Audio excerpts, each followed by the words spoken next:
પ્રવાહજી એનો ક્યારેય ઉદ્ધાર થતો નથી.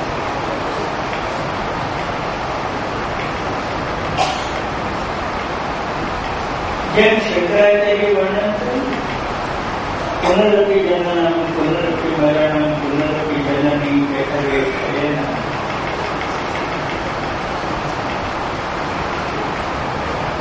આખું ચક્ર પ્રવાહી જીવાત્મા માટે.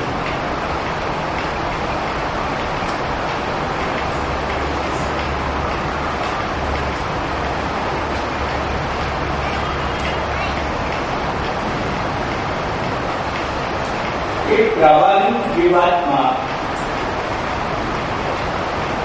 જયારે દેહ છોડે ત્યારે એક સાથે 100 રુચિ કટે એટલી વેદના અનુભવે.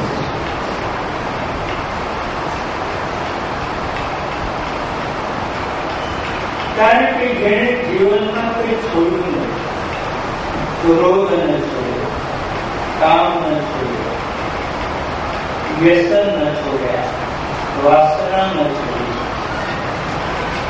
એને છોડ્યું તો શું છોડ્યું?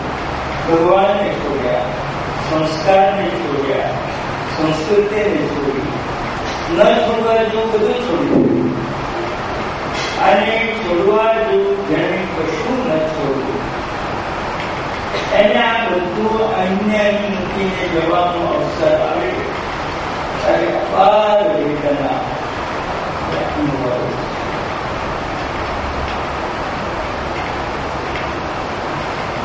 પ્રવાહી જીવાત્માને પણ એના પૂર્વ જન્મના પાપ પુણ્ય તો હોય છે. પુણ્ય હોય તો સ્વર્ગમાં જાય, પાપ હોય તો નરકમાં જાય.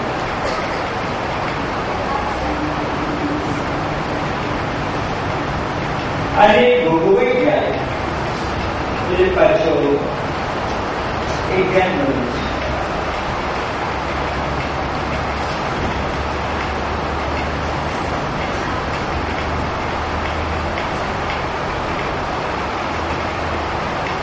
જ્યારે આખા બ્રહ્માંડનો પ્રલય થાય,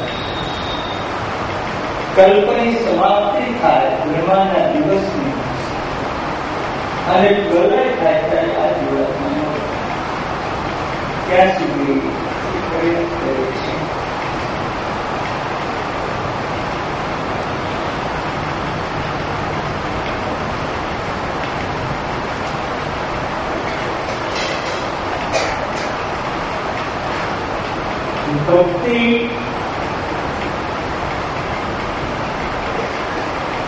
ભક્તિ માર્ગ છે એટલે પુષ્ટિ માર્ગ છે.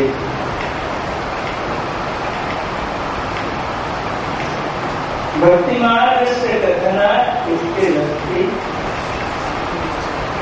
इति निश्चय.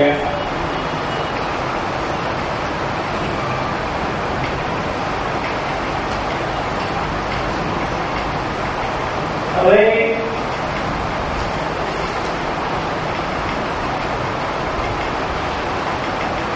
પૂર્વમાં મહાત્મ્ય જ્ઞાન,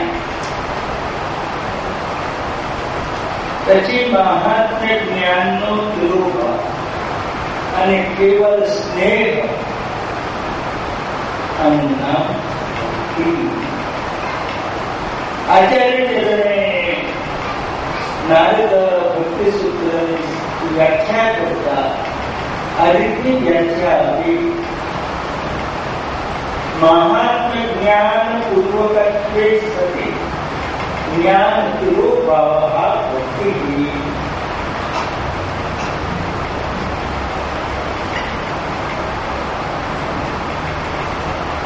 એના બે ઉદાહરણ આપણને મળશે.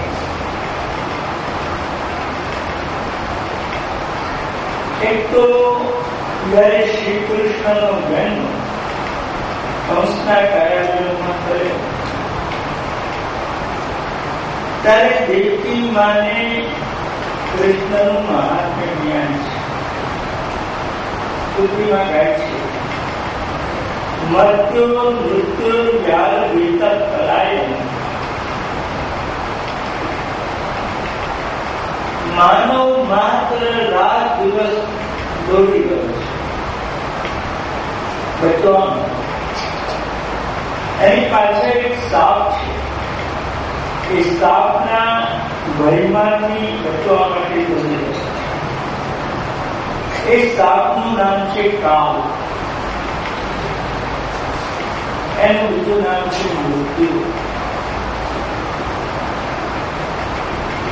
માનવને સૌથી વધુ લોકોનો ભય છે તો મૃત્યુ. આમ આ કહીએ તો મરી જવા, આવું કરીએ તો મરી જવા. એને વાતમાં મૃત્યુનો ભય. ખાતા પીતા બેસતા એને મૃત્યુનો ભય છે. પણ મૃત્યુ લોકમાં જન્મ્યા પછી મૃત્યુનો ભય શા માટે? આ પૃથ્વી શાસ્ત્રોમાં એનું નામ છે મૃત્યુ લોક.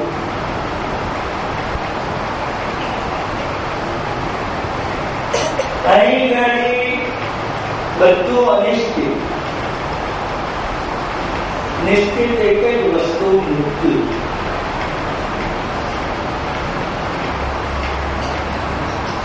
જેવી રીતે છોકરાના જન્માક્ષર પોષીને લખાવ્યું, એવું પૂછવું પડે આ ભણશે કે નહીં. ભણવાનું જેવું કોઈને હોય નહીં, કોઈને આ ધંધો કરશે કે નહીં આ પૂછવું. કોઈને ધંધાનો યોગ હોય કોઈને આપણે એ પણ પૂછવું પડે કે આ પરણશે કે નહીં. કોઈને યોગ ના હોય તો નવી આવે. આપણે એ પૂછવું પડે આ મળશે કે નહીં. દરેકના જન્માક્ષરમાં મરણનો યોગ તો 100%. બીજા યોગ હોય કે ન. જળ ચેતન દરેકને માટે આ પૃથ્વી ઉપર એનું મૃત્યુ તો નિશ્ચિત.